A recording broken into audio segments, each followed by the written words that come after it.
Welcome to the 63rd episode of the Indie and Music Industry World, ladies and gentlemen, Luke Black. Just right now, I see you. Oh yeah, hello. Thank you so much for joining my podcast, son. You got a new fan, and you are an incredible level of music, right? From your first releases, you bring something new and something unique with your music. Congrats so much, I love Parasite is mash. I never felt something so unique as a sound. What's the meaning of the title of the album? Means represent to you in a deeper concept. I've just been like talking about how continuing the work that I had to do with my first album and the Yeah, second album. I felt like I didn't have any. How do you say that? I didn't have any privilege to stop working, and I continued on and on and on. And Parasite for me was like this obligation and kind of like a discipline, and also like a little curse that I had to. But I also enjoyed it. I after Eurovision, I had fans for the first time. There was like a larger amount of people that have started liking my music, and I always felt like I felt this like almost like a hamster wheel level of making music and gratitude yeah, that I had to fulfill. And it started off as like a deluxe edition on my first album, and then it became an EP, and then it went into being a full-on album that's kind of like attached to my first one. So I guess that Parasite is almost like a metaphor for the growth that this kind of album had immediately after the first album, and also kind of like this artist Parasite that like attaches onto you, and then for your whole life it just goes um, all the way with you, and you kind of have to feed it all the time, and then if you don't, it becomes angry. yeah. I absolutely love your world. Baby, do you talk about just like an internal emotions or something generic or something that happens in a society or both? What's the inspiration? The inspiration for me came from like the sound. The first album I created the lyrics and the melodies, and then I went on to make the sound and build and paint the sound around it. But I used what I painted and I kind of flipped it around, and it started becoming, I don't know, I guess like I was very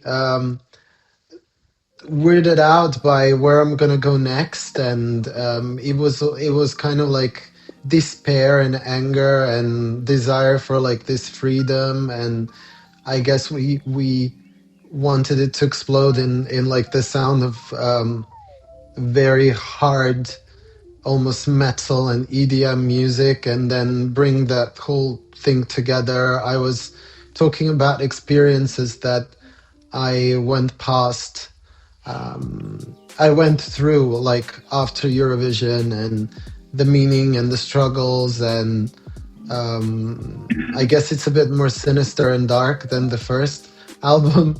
Yeah. Um, I don't know whether like if I'm going to continue making like super dark lyrics and stuff like that. It just depends on how I feel, you know. It's how you Hopefully feel, I'll yeah, get to totally. feel And the most hopefully I'll get powerful thing to of feel you that, happy.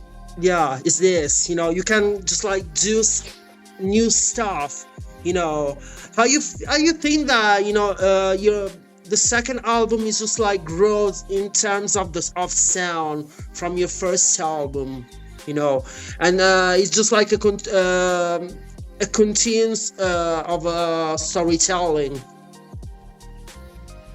Yeah, it was a continuation, definitely. The second album kind of starts as an inverted version of the ending of the first album. So if you listen to it back to back, it's gonna feel like it started playing backwards, and then it goes into what the second album is. Story wise, it does play a lot.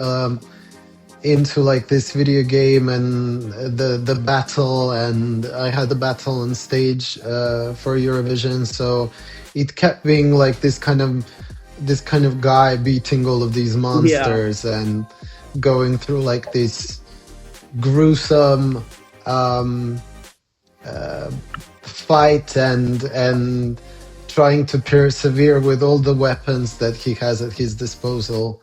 I guess like that's how I envisioned this second album. I guess that's where that's how the meanings of the songs came yeah. about. It's also with, yeah. Do you see just like Chainsaw in Paradise and just Parasite as a two contrasting worlds, or maybe two kind of similar words that continue in a unique direction? I would say they're very similar. It is what I mean. I don't understand myself whether I would call this like a second album or like just 1.5 album. Like I just don't understand. For me, it's kind of telling the same story, and even you trying to say chainsaws in paradise and parasite, even me right now, I made like a Yeah, tiny bit of a mistake with the word paradise and parasite.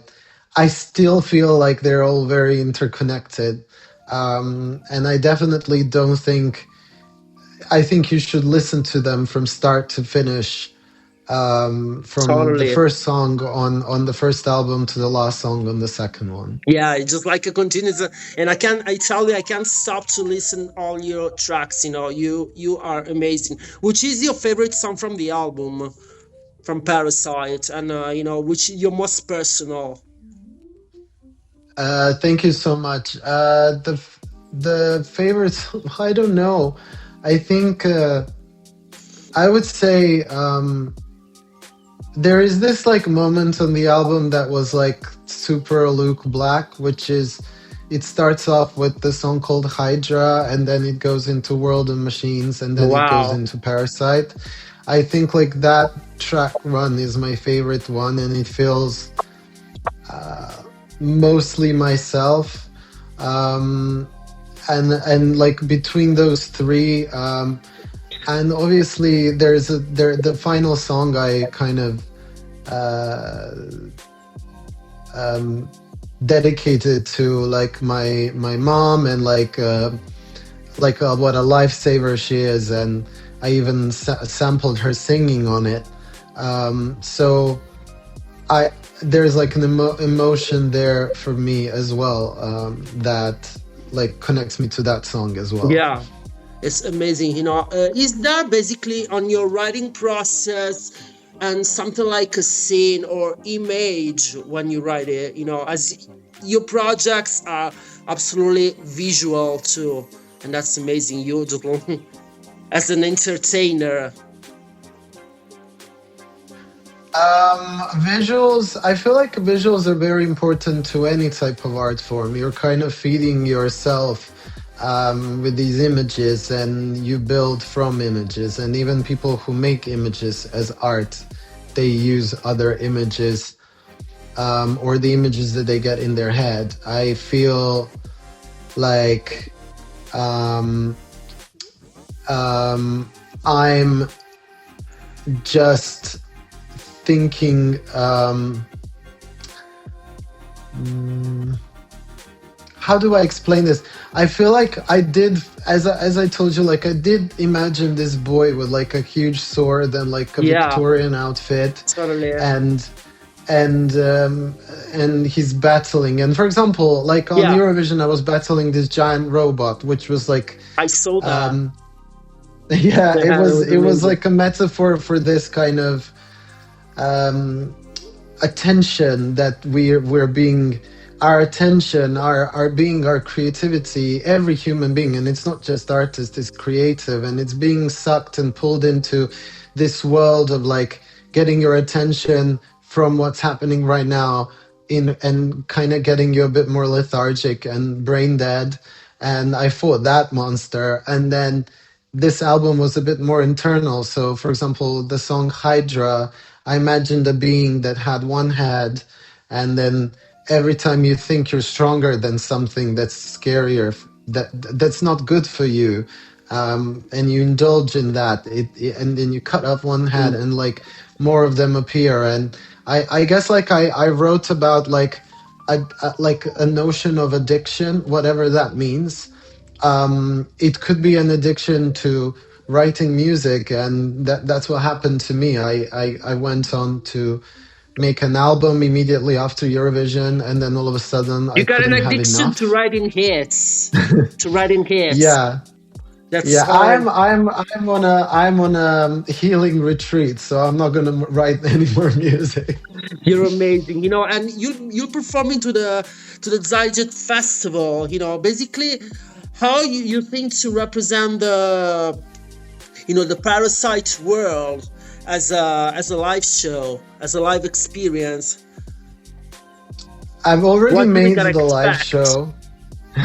I've already made the live show and I've already produced it, and I know all of the instruments that I want to use and the people that are going to be in it. Today, I actually had a really interesting meeting before meeting you. I was um, thinking of the set design and the clothes. Um, it is very important to me that I kind of respect whatever the idea that I had. And usually in the past, like, and even now, due to budget restraints as an independent artist, you get this idea and you can't get it out. And now I'm like, okay, I'm just going to work towards getting this dream kind of performance. And being on Szigetfestival is such a big honor. I was an attendee for a couple of the festival runs, and it was like the biggest festival in the area, apart from Exit Festival in Serbia. That it had all of this, musicians and all of this the greats coming there to play. So I'm so lucky, and it is a huge honor, and that's why I'm going to make a really good show there, and then hopefully they're gonna be like, oh my god, we need to invite him again to an even bigger Yeah, stage. and um, I would love to go there. Hope you'll come here in Italy soon too. I really hope so. I would love to. You've been in Milan. I performed at Milan, and then I went to Milan during Fashion Week. Yeah. And it was just like Milan was always like something that I never thought I was gonna like, because I'm much more of an old soul, so I would gravitate naturally more towards like Verona or Florence or Yeah. Venice. But it was such a beautiful, it's something that I miss in London, which is like a culture of like sitting at the restaurant outside, having a smoke with your friends, drinking like champagne and just like talking about stuff. And here it's a bit more fast paced in London, and Yeah. you can't really do that everywhere. So I miss that, and I miss like the feeling of like an Italian like I bar and wish you bistro on the again here street. in Milan. I wish you here again. So I want to see you know, Uh, which I would love to do that. yeah, which is the most impactful and meaningful reaction of the album, you know, that you've Um, received. to be honest, like, one like your viewers and potentially my fans looking like at this, they're gonna know that I didn't really. I kind of made the album and I released it, and then just like for me, I just don't know what to do with that anymore. Like, I'm not like a business person, so I feel like um, the reaction of it. Um, well, for an artist, it's always great to like have like your next work. So my first album was well received, and you know a lot of people listened to it, and then the second album was well received again, and there's like people who have not liked me before like me now, and it's just it's like a little quiet. I feel like as the name suggests, like this album will just grow and grow like slowly and engrave itself into people's brains. And the reactions, I don't know, but like I just know that the fan power and the support that I could see and I see every day, I think that's what I love the most.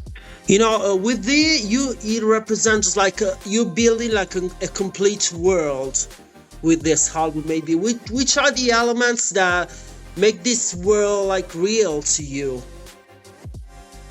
for the sound, maybe, or Mm, I feel like if I imagine myself in like this like place that I don't really want to be at, like for example, if I had to work at the factory and I wasn't really happy at the factory, and there was like it was cold and I didn't really know what to do. And there's a lot of metallic sounds and yeah. the sounds of drills and everything.